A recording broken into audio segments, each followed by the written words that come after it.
t'es trop fort! Bonsoir à tous, vous l'avez vécu en direct sur Monaco Info. Monaco conforte sa place dans le groupe 1 de la Coupe Davis après la victoire de Valentin Vacherot cet après-midi. Nous ouvrirons ce 19h bien sûr à Astana au Kazakhstan avec nos envoyés spéciaux auprès des vainqueurs du jour. Dans le reste de l'actualité, unique représentante de la principauté aux Jeux Olympiques de Milan-Cortina, Arnaud Alessandria, notre skieur national, a décroché la 31e place sur l'épreuve de descente. La 28e édition du rallye Monte-Carlo historique a rendu son verdict dans la nuit. Nous reviendrons sur la dernière étape qui a fait la différence et les classements finaux. Et enfin, Romane Boringer sera notre invitée. L'actrice et réalisatrice est actuellement en tournée avec la pièce Scène de la vie conjugale. Elle jouait hier soir au théâtre Princesse Grasse. C'est la belle image dans la grisaille de ce samedi, la joie de Valentin Vacherot et de toute l'équipe de la Fédération monégasque de tennis.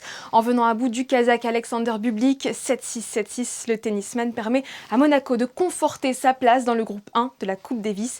Une victoire en septembre sera synonyme d'accession au groupe international. Ce serait là encore historique. On se connecte tout de suite avec nos envoyés spéciaux Christophe Paco et Gaëtan Lebrun à Astana.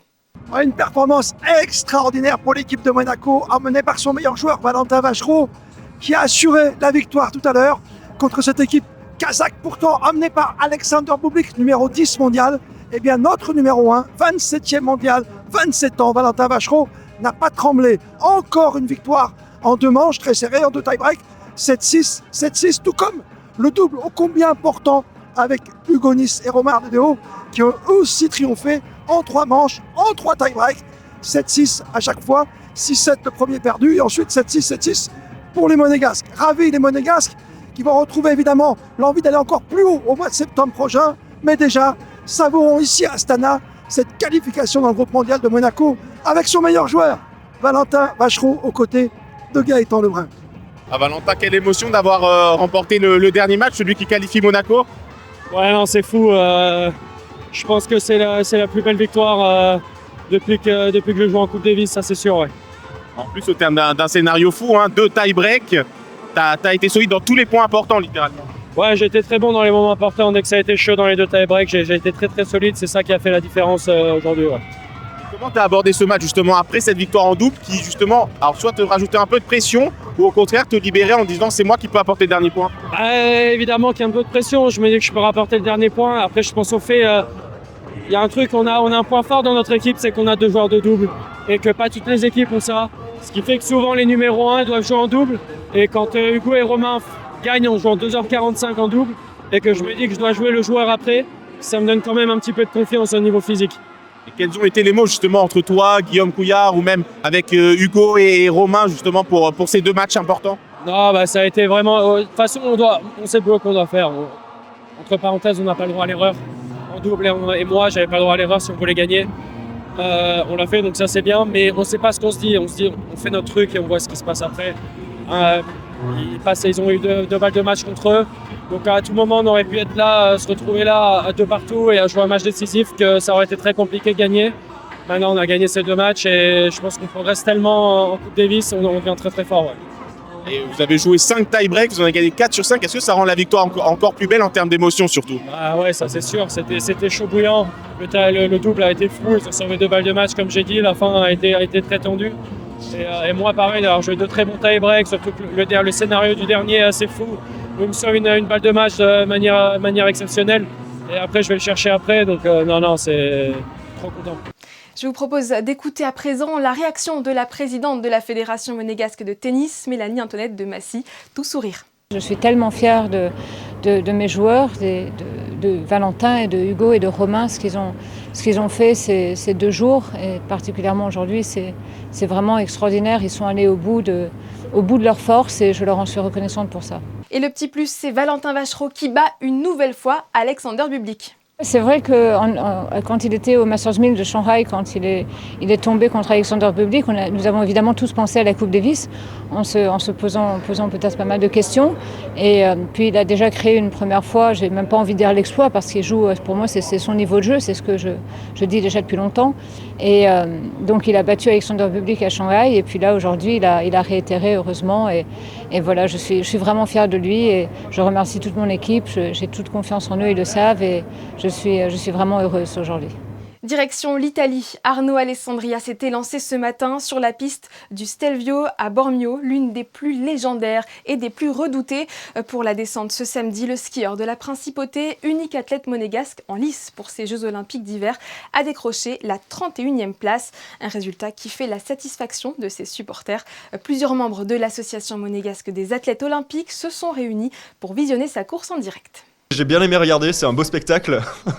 Donc on est content de lui. De toute façon, c'est toujours une perf de se retrouver aux Jeux Olympiques. Donc il avait l'air un peu déçu. Donc forcément, on est de bons supporters. Donc on est quand même content de l'avoir vu. Je suis venu aussi avec mon fils parce que je pense que c'est important aussi qu'il regarde les Jeux Olympiques, qu'il s'imprègne aussi du sport et voilà, qu'on transmet aussi les valeurs aux jeunes générations. Il n'est pas tombé, alors je suis content.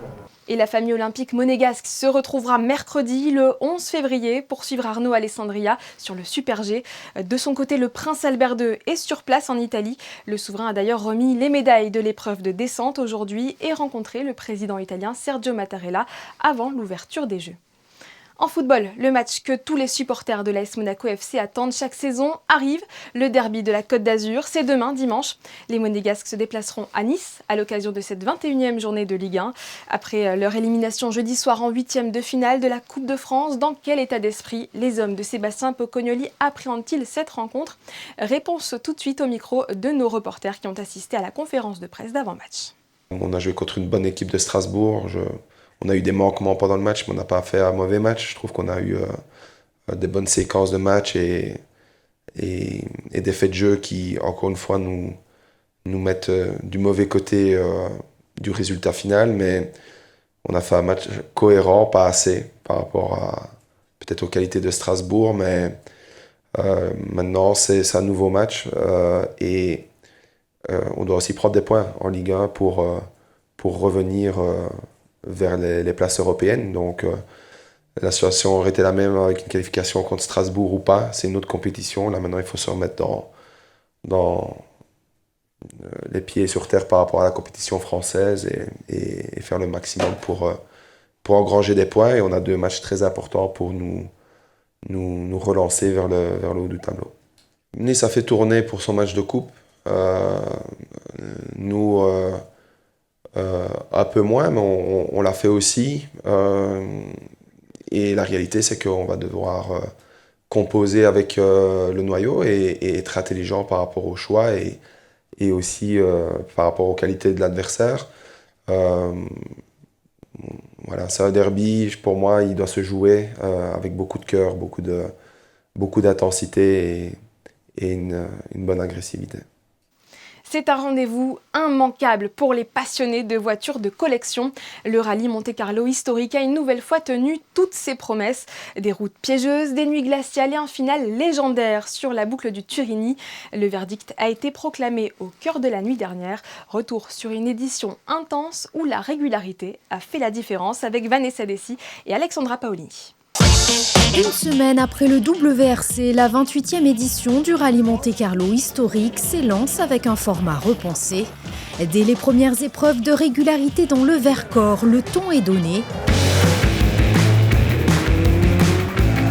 Chaussée humide, neige persistante et conditions piégeuses. Un défi salué par les concurrents, confrontés ensuite aux routes exigeantes de l'Ardèche. La Drôme a durci la sélection avec 300 km de col glacé et de mécanique éprouvée. Le retour en principauté est unanimement apprécié par les équipages. Un Monte-Carlo enneigé, plein de neige, des conditions difficiles. Mais une très bonne ambiance, c'était vraiment super, vraiment très très bien organisé aussi, merci l'ACM. On est content d'être là. En 2e position, c'est incroyable pour une petite voiture comme ça. Donc entouré de Porsche, donc on va voir ce soir dans le Turini. Parce que là, la puissance pourrait parler, mais on m'a dit qu'il y avait de la neige. Donc s'il y a de la neige, c'est les petites voitures, s'il n'y a pas de neige, c'est les grosses voitures. On s'est régalé, on a passé une super semaine entre montagne, virages, convivialité. Le nouveau programme organisé par l'ACM est vraiment d'enfer, donc on s'est vraiment bien amusé. C'était merveilleux parce que le Atomic Club de Monaco a pris une grande décision, fermer les routes. Et on retrouve un peu les rallyes d'antan, même si on est dans le présent. Et on a pris beaucoup de plaisir. On arrive à Monaco, déjà avec la voiture tout fonctionne. On est bien classé pour le moment. Donc on va voir cette nuit, le Turini, le juge de paix du Monte Carlo. Il y a un peu de neige en haut. Je ne sais pas, on n'a pas encore les dernières informations. Les voitures ouvreuses vont passer dans un peu de temps pour le choix des pneus et voir la suite. La mythique boucle du Turini s'impose comme le juge de paix du rallye Monte Carlo historique. De nuit, sur des routes étroites et souvent glacées, chaque virage compte. Entre concentration extrême, fatigue accumulée et conditions changeantes, le Turini ne pardonne rien. Monaco est atteint, mais rien n'est encore joué. Elle a souvent fait la différence, hein. On en a vécu avec différentes, vues du terrain, etc. Mais il y a toujours eu du suspense et des surprises dans le Turini. Donc on s'attend à ce que ce soit pareil encore cette année. Je viens chaque année pour essayer de le gagner, ce rallye Monte Carlo historique. Mais malheureusement, donc, ça ne veut pas trop sourire. Mais j'ai tellement été patient pour gagner le vrai, le WRC, que je me dis que ça fera pareil. Il faut que je patiente encore. J'ai pas encore suffisamment d'expérience pour un historique. Ça tourne, c'est de nuit, on ne sait pas les conditions là-haut, on ne sait pas s'il y a de la glace, on ne sait pas s'il y a de la neige. Normalement, a priori, c'est propre, mais on ne sait pas, c'est sur la grosse inconnue. Et puis, cette appréhension, j'ai une belle voiture et je ne voudrais pas trop la casser. C'est ça, voilà. L'appréhender, c'est pas vraiment le mot, qu'elle passe et qu'on aille prendre un petit repos bien mérité, ce sera très bien. Voilà. On est là maintenant, il faut faire la boucle et terminer. On n'a rien à gagner, rien à perdre, si ce n'est de rentrer en forme. On sait que la montée du col du Turini sera sèche. En revanche, la descente est enneigée et verglacée. On a fait le choix de ne pas prendre les pneus clous pour pouvoir faire la deuxième spéciale qui, elle, est sur route sèche.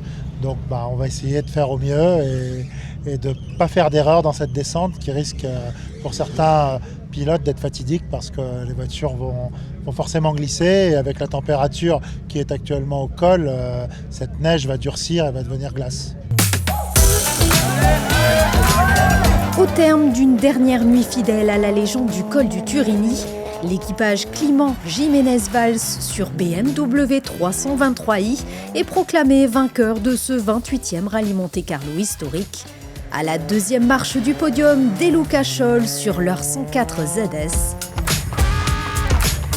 Et la troisième place bien méritée revient au monégasque Olivier Campana, copiloté par son épouse Lydia, à l'issue d'un rallye éprouvant et sans concession.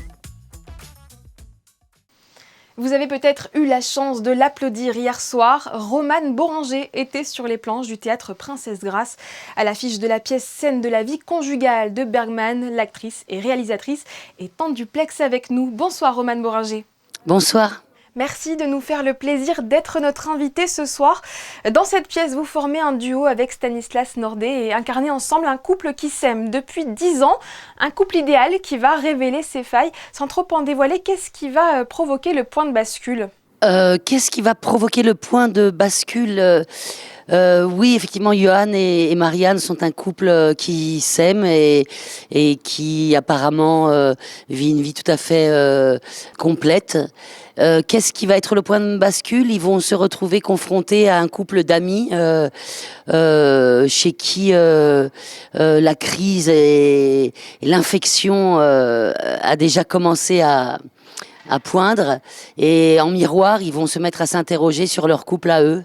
Et comme dit Bergman, ce qui était une petite blessure apparente va se révéler comme une infection et les empoisonner de l'intérieur. Voilà, mais c'est la peinture, disons, assez très radicale et très précise c'est la peinture en 6 tableaux des interrogations et des vérités qui vont se révéler à eux au cours de la pièce. Est-ce que vous retrouvez un peu de vous dans le personnage de Marianne ?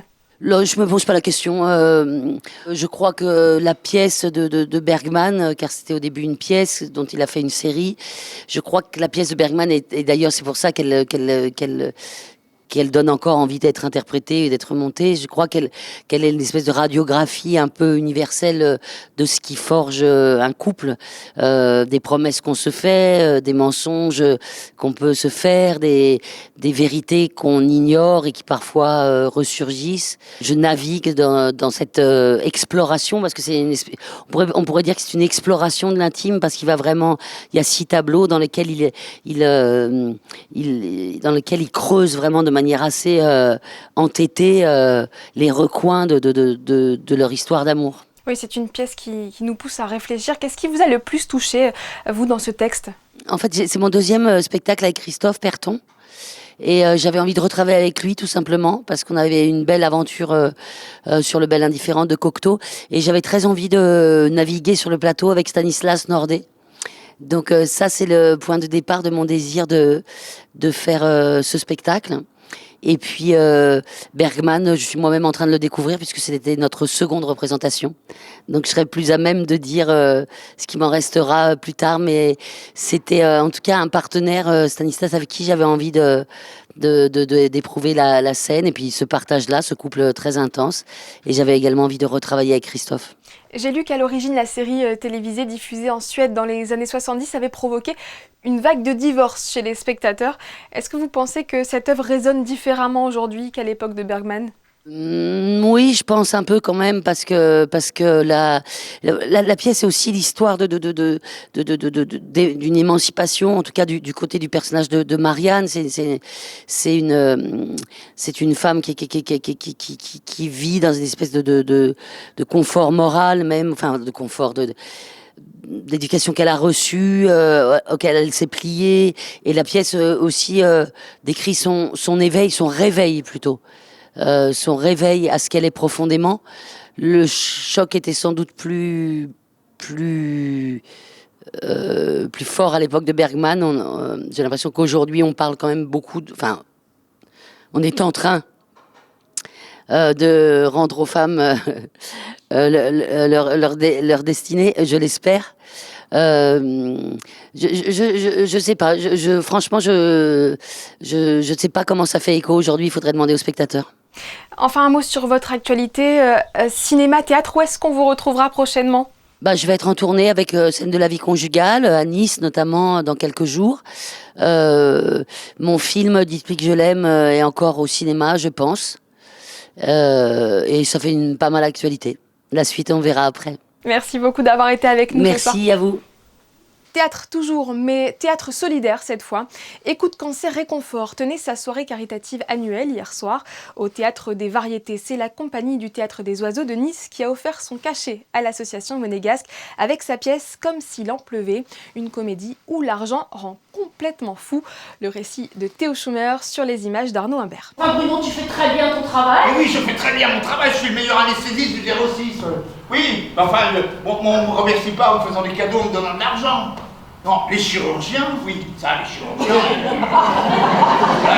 C'est la soirée annuelle de l'association Écoute Cancer Réconfort, celle qui lui permet de renforcer sa visibilité auprès du public en rappelant ses nombreuses missions et d'obtenir un généreux coup de pouce pour les financer. C'est important parce que c'est des fonds qui arrivent directement pour pouvoir financer les soins de support que l'on offre gratuitement aux personnes atteintes de cancer et à leurs accompagnants. Donc sur une soirée comme ça, on finance un certain nombre de soins et ça, c'est pas négligeable puisque nous, dans notre mission, c'est vraiment d'offrir ces soins de support avec la psychologie, la socio-esthétique, les activités physiques adaptées, la réflexologie plantaire, la méditation, tout ce qui est activités physiques adaptées qui sont essentielles et on organise énormément d'ateliers et tout ça, oui, ça demande des fonds. Il y a des personnes qui peuvent venir bénévolement nous faire des actions, mais c'est pas toujours le cas et on a besoin surtout d'un suivi pour les patients et c'est ce qui fait que, on est obligé de récolter des fonds et ça en fait partie avec une soirée comme ce soir. Chaque édition, l'association choisit un spectacle de nature différente pour attirer du public. L'année précédente, il s'agissait d'une chorale et cette année, c'est du théâtre porté par la compagnie du Théâtre des Oiseaux de Nice qui offre la pièce Comme s'il en pleuvait, le jour où un couple de la classe moyenne découvre par milliers des billets de banque dans son appartement et se demande d'où peut bien provenir tout cet argent. Il y a forcément une explication. Oui, laquelle? Tu l'as trouvé là. Oui, là sur la table. Alors il vient de là. Il pleut de l'argent chez ces gens-là, il pleut de l'argent et ils ne savent pas pourquoi. Alors un jour c'est 100 €, le lendemain c'est 1000, après c'est 10 000, après ça n'arrête pas. Et ça va donner une conséquence finale qui va être venez la voir, quoi. Venez la voir parce que je ne peux pas vous dire autre chose. Qu'est-ce qui se passe vous, s'il pleut de l'argent chez vous? On se met à tout ramasser, je pense. Voilà, c'est ce qu'il fait, lui. Mais sa femme n'est pas toujours d'accord avec lui. Voilà, en gros c'est un peu ça. C'est sûrement un cambriolage. Alors déjà on n'a pas construit, alors il manque rien, tu vois. Et alors? Alors le principe du cambriolage, c'est que le cambrioleur il prend les choses, il ne les dépose pas. T'es peut-être un débutant. Les personnages se sont donc bien écharpés, mais pour le plus grand bonheur du public, une nouvelle fois ravis d'être au rendez-vous pour la bonne cause. Non, il va se faire virer, il n'est pas bon, il est pas bon. Et si vous avez manqué la représentation et que vous souhaitez soutenir l'association, rendez-vous sur le site internet qui s'affiche sur votre écran.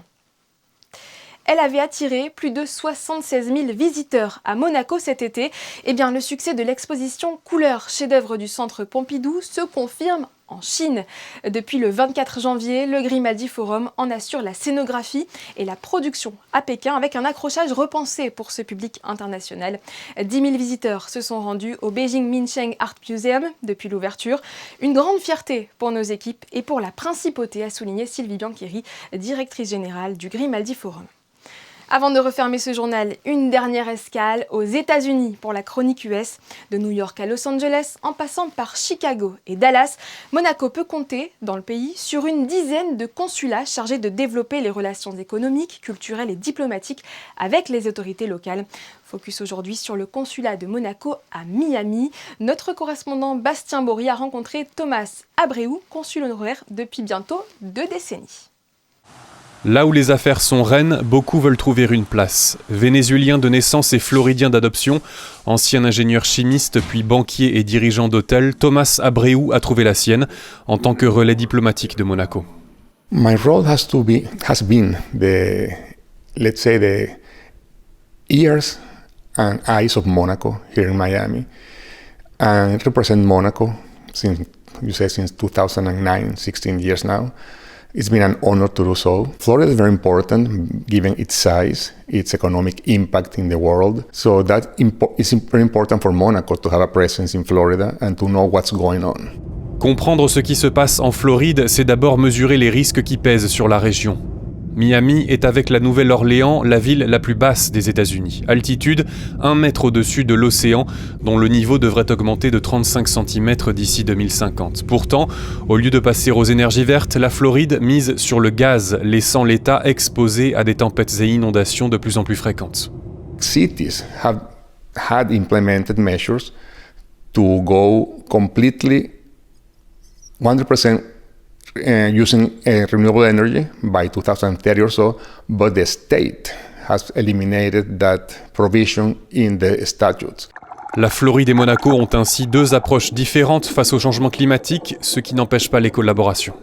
Recently, I was contacted by some organization that's called the Reef Line.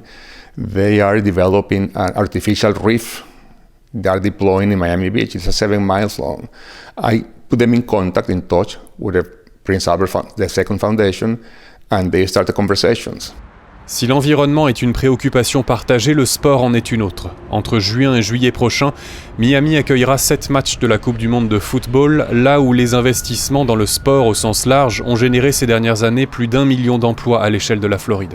The latest numbers I have in 2021-2022, they are like $240 billion impact on the state. They have a policy, no, I wouldn't say a policy, a strategy, let's say. It's a continuous sports events during the year, one after the other. Monaco, the same thing, sports and events all year round to attract people. Un public attiré également par la centaine de décollages annuels de fusées depuis Cap Canaveral, faisant de ce spatioport la base la plus utilisée au monde avec, derrière chaque lancement, une coopération entre ingénieurs, techniciens, entreprises privées et agences gouvernementales de plusieurs pays. Everybody knows that Monaco has the Outer Space Agency, and they are in charge of developing the policy and signing agreements with other countries or agencies. I know Space Venturi has a joint venture with a US company and they're very involved in the Lunar rover. Definitely, there are synergies, there are opportunities, just a matter of finding them. Et avec le prochain concert floridien des petits chanteurs de Monaco en préparation, le dialogue culturel, éducatif et économique continue de prendre forme et de renforcer les liens entre les deux territoires. Ce journal est maintenant terminé, merci de l'avoir suivi. On se quitte en images, celle de Manuel Vitali à Astana pour immortaliser la fabuleuse victoire de Monaco sur le Kazakhstan en Coupe Davis aujourd'hui. À suivre les prévisions météo de Théo Schumer. Quant à moi, je vous donne rendez-vous demain à 18h30. Excellente soirée sur Monaco Info.